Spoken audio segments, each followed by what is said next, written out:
uma vez Moniguel apresentando o seu, o meu, o nosso programa Samba Show. E hoje estamos com a presença do nosso ilustríssimo Roberto Carnavalesco, falando tudo sobre o release da Acadêmicos de Tamoios e também a participação de uma grande compositora que escolheu Tamoios para viver, que é a Soninha. Primeiramente, vamos conversar com o Roberto. Tudo bem, Roberto? Tudo bem, Mônica? Tudo bem, Mônica? Tudo bem. Roberto Barbosa, ele que é professor de História, carnavalesco. Geografia, perdão. É carnavalesco, ele é inteligentíssimo, pós-graduado e gente da gente. É um formador realmente de opinião de Tamoios. Roberto, fala um pouquinho sobre a história do enredo da Acadêmicos de Tamoios. Primeiramente, obrigado pelos elogios. Agora, o inteligente fica por tua conta, né? Boa tarde. Olha só, a gente está fazendo o enredo Tamoios, Tamoios conta uma história das Arábias, né? O meu principal objetivo, meu da escola, né, era falar sobre a imigração, o valor da imigração na nossa cultura brasileira. Tá?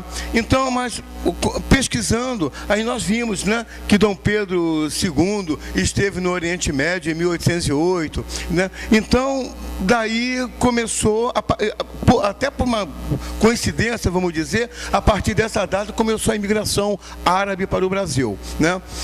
E a gente vai descobrindo, quando a gente vai fazendo o enredo, nós vamos descobrindo muitas coisas nas nuances da história, né? Por exemplo, eu descobri, né, que os árabes começaram a chegar no Brasil devido a uma luta interna entre os árabes e os turcos otomanos, uma guerra, vamos dizer, religiosa, né? Os turcos otomanos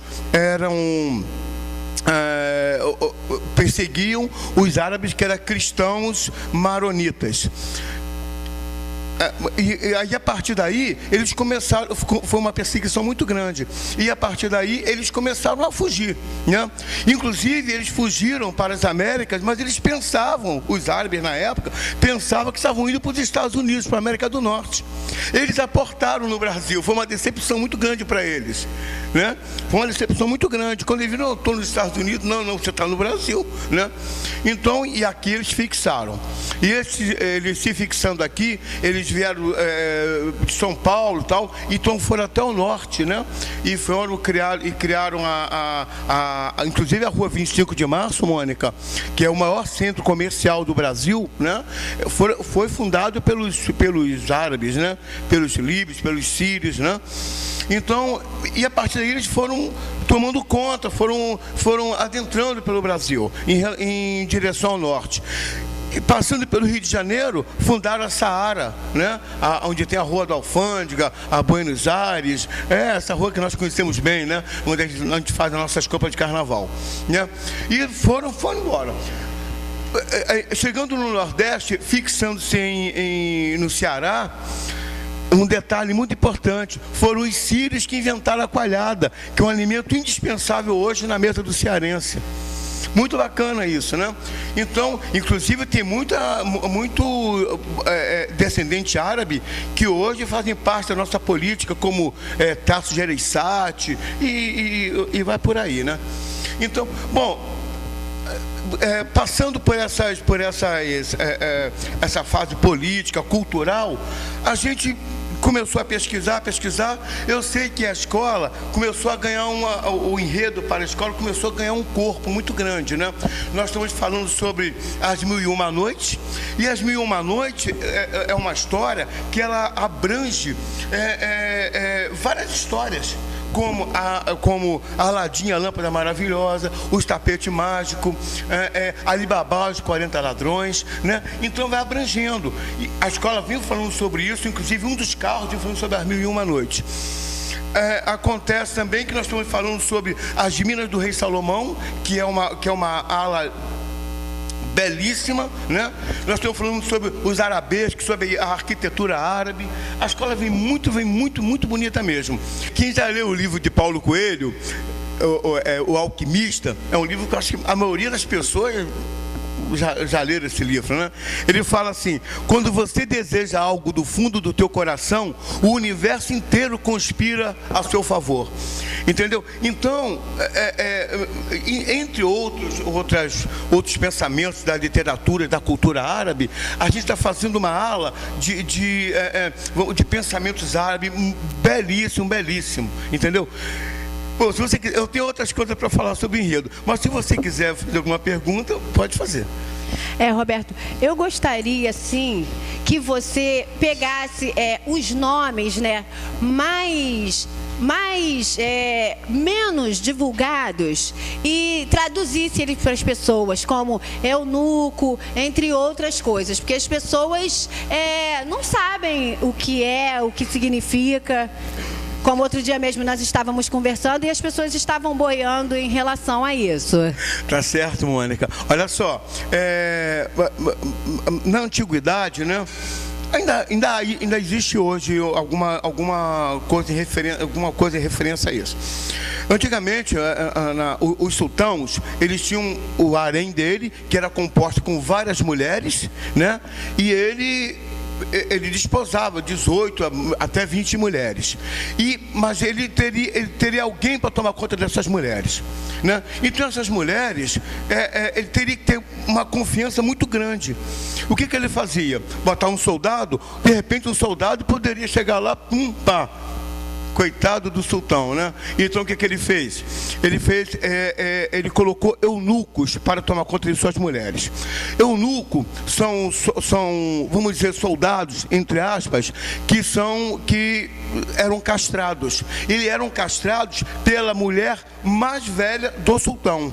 Tá? Então ele tomava conta das mulheres, e o rei quando ele ia para as batalhas dele e tal, ele tinha consciência de que as mulheres dele não iam traí-lo, né? Então ele ficava mais tranquilo, né? Quer dizer, por aí até uma falta dele de confiar no seu próprio taco, esse sultão, né? Mas tudo bem. Roberto, e com tanta riqueza de informações, tanta riqueza de detalhes, você pode passar para a gente a formação da escola? Tá, Mônica, você está se referindo ao organograma da escola na avenida. É muito importante que as pessoas que estão vendo o desfile na escola entendam, saibam o organograma da escola. Por quê? Porque tem muitas pessoas que vão à avenida e veem as escolas, né?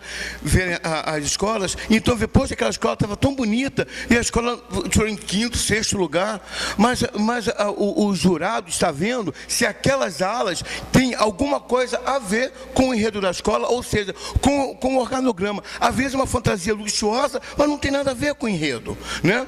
Então o que nós estamos fazendo? É importante isso aí. O Carlinhos de Tamoios, ele é muito minucioso nesse tipo de coisa, entende? Eu tenho certeza que ele vai divulgar esse organograma para a escola, para que o organograma da Escola Avenida, para que os componentes da escola, principalmente os componentes, saibam o que eles estão representando. O Carlinhos, inclusive, já tinha falado isso. Os otomanos, os turcos, eles eram muçulmanos. A partir daí que começaram as rivalidades entre os árabes cristãos, né? Maronitas. Então, e eles eram violentos, os turcos eram violentos.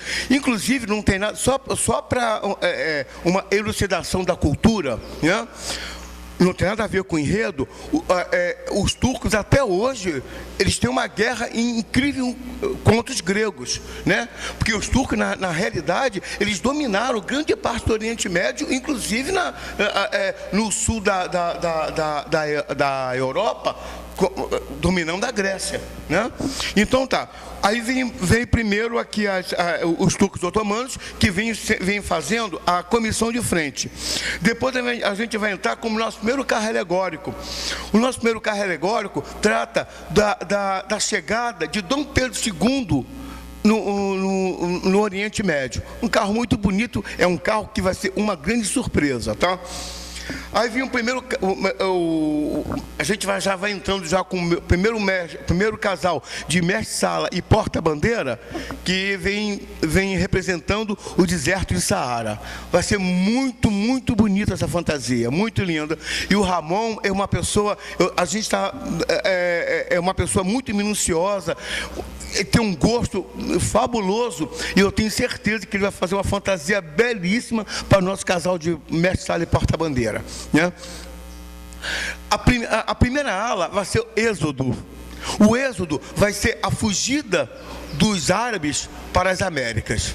A gente vai fazer uma história muito bonita. Vai ser a fugida dos árabes para as Américas. A segunda ala é a ala da ilusão. Mas por que ilusão? É ilusão, sim, porque eles estavam pensando que estavam chegando nos Estados Unidos e aportaram no Brasil. Então, eles estavam iludidos, né? A ilusão. E a terceira é a ala da realidade. Quando ele diz, bom, eu estou no Brasil, é a ala da realidade, né? Vem a quarta ala, a gente vem falando sobre os mascates paulistanos, e que fundaram a 25 de março, e a quinta ala, os mascates cariocas, que fundaram o Saara, né? A sexta ala, como não poderia deixar de existir, é a ala dos profetas, uma ala belíssima também. O Ramon vai dar tudo que ele sabe em cima dessas fantasias, vai ficar muito bonito.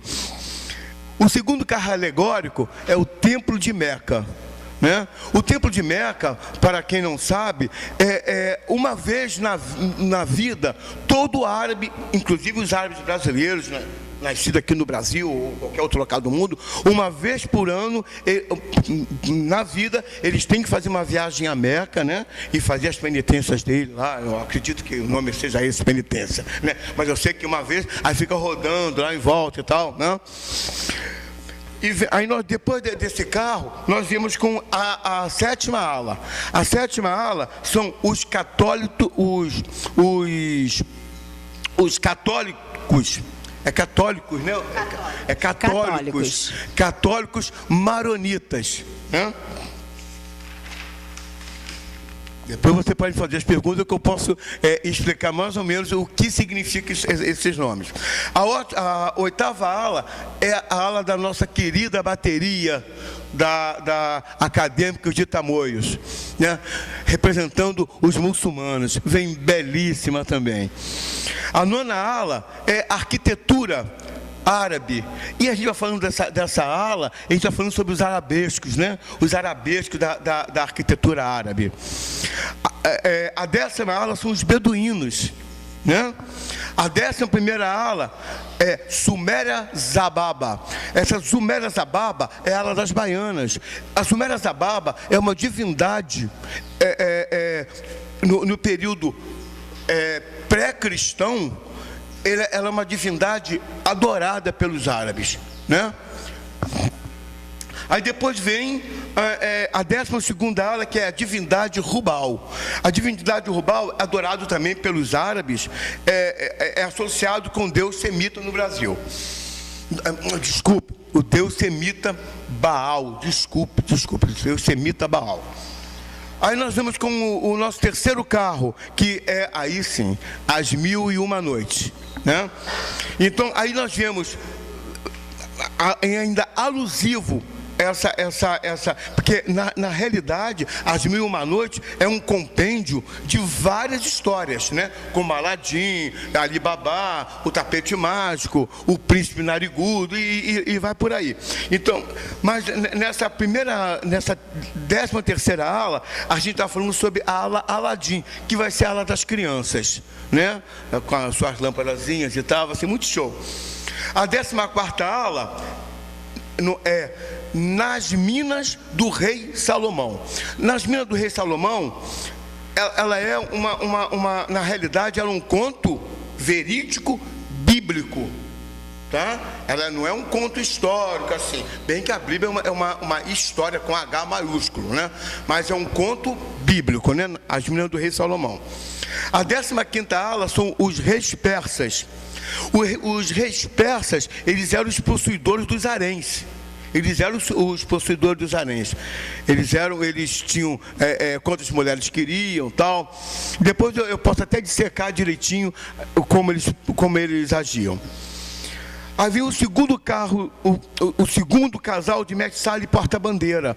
O segundo casal de mestre sala e porta-bandeira, já falei com o Ramon e pedi a permissão a ele, ele vai deixar eu fazer essa fantasia, né? Ela vem representando o trigo. E essa fantasia, tanto do mestre sala como da porta-bandeira, eu faço questão absoluta de confeccionar. Tá? A 16ª aula vem a culinária árabe. Que maravilha! Nós vamos falar sobre o tabule, a esfirra, o quibe. Pode ficar com a boca cheia d'água. Mas a culinária árabe é uma culinária que já está muito bem acoplada ao gosto do brasileiro, né? A mesa dos brasileiros já aceitaram bastante. E a 17ª ala, eu acabei de falar com você, Mônica, são a ala dos provérbios, né? Então, essa aí, nós estamos vindo com 17 alas, mas vamos fazer 17 alas bem encorpadas, porque eu tenho certeza absoluta que a população de Tamoios, a nossa população, vai comparecer em massa para preencher as nossas aulas, e a escola vem belíssima, com certeza, e rica, né? É isso aí, vamos chamar os nossos comerciais. Daqui a pouquinho tem mais Roberto Barbosa para você.